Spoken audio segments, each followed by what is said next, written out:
You already know what you should do. You know you should sleep more. Stress less.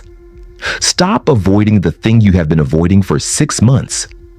You have read the articles, watched the videos, maybe even typed the problem into an AI and read the 5 steps it gave you back. And you are still doing the same thing. That is not the discipline problem. That is not the motivation problem. That is something much more fundamental.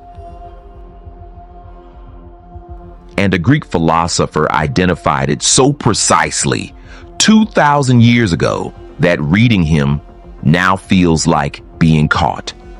We are living in the most information-rich moment in human history. Every answer to every question you have ever had is available to you right now, for free, within 30 seconds. And by almost every measure of human well-being, anxiety, loneliness, purposelessness, we are not doing better. We are doing worse. More information, less change. There is a reason for that. And once you understand it, you will never consume advice the same way again. Aristotle spent years studying why humans change, not what they should do, why they actually do it. His conclusion was not what anyone expected from the man who cataloged almost every field of human knowledge. He said information alone never changes a person. What changes a person is an experience that makes them feel something true about themselves, something they already knew but had never fully inhabited. He called it catharsis. The moment a story reaches past the thinking mind and lands somewhere deeper, the moment you stop watching a character and start recognizing yourself. That moment does not just inform you, it reorganizes you. He was describing a mechanism, not a theory. When you receive information, 5 steps, 3 techniques, a list of things to do, it enters your working memory. Your brain processes it, files it, and within 48 hours, most of it is gone. The research on this is not ambiguous. Your brain did not flag it as important enough to keep. It was data. Data gets deleted. But when you have an experience, when something makes you feel something real, the brain encodes it differently.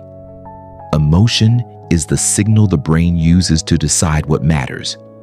What you feel, you remember. What you merely understand, you forget.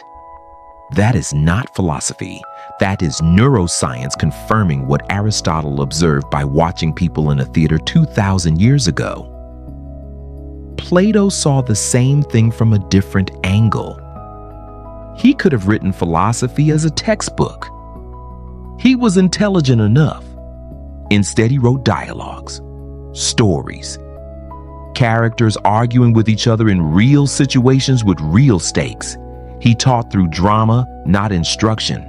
And the most important thing he ever wrote was not a principle or a rule. It was an image, a cave, people sitting in darkness, watching shadows on a wall, believing the shadows are the whole of reality. One person escapes, sees the sun, comes back to tell the others. The others do not believe them. Not because the information was wrong, because information delivered to someone who has not had the experience it describes lands as abstract noise. The prisoners in the cave did not need a better explanation. They needed to walk out themselves. That is the gap. That is exactly the gap. You type your problem into an AI.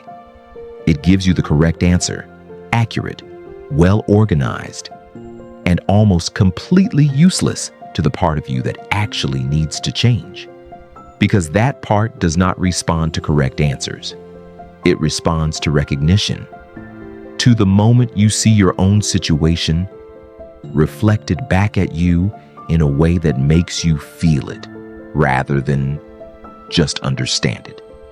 The Stoics understood this instinctively. Marcus Aurelius did not write a manual. He wrote a journal, messy, repetitive, honest, alive. Seneca wrote letters to a friend. Epictetus taught through conversation, never lecture. The entire tradition of philosophy that survived 2,000 years did so because it delivered truth in a form humans could feel, not just process. They were not being poetic. They were being precise. They knew that a truth wrapped in a story bypasses the part of the mind that argues and rationalizes and files things away.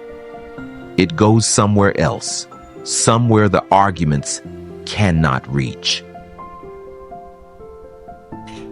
So here's what this actually means.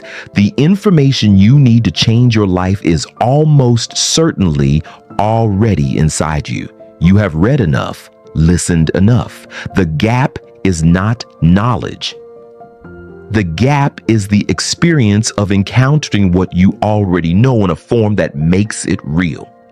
That is what a story does that a list never can. It creates the experience of a truth instead of just pointing at it. And the part of you that has been ignoring the pointing for months cannot ignore the experience.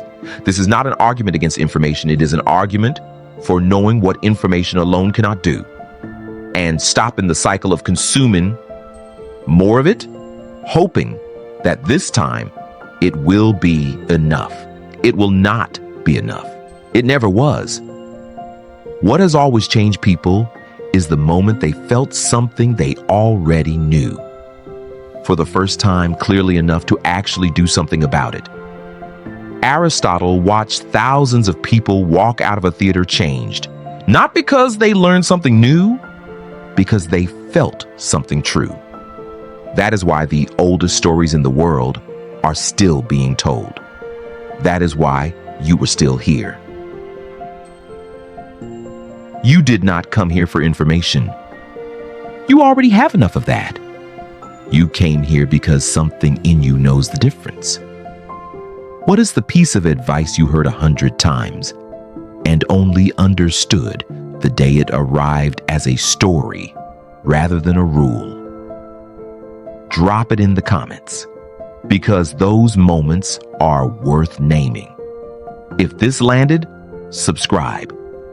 Every video on this channel is built on the same idea, that the philosophy which survived 2,000 years survived because it told the truth in a way humans could feel. That is what we are doing here every single week. See you there.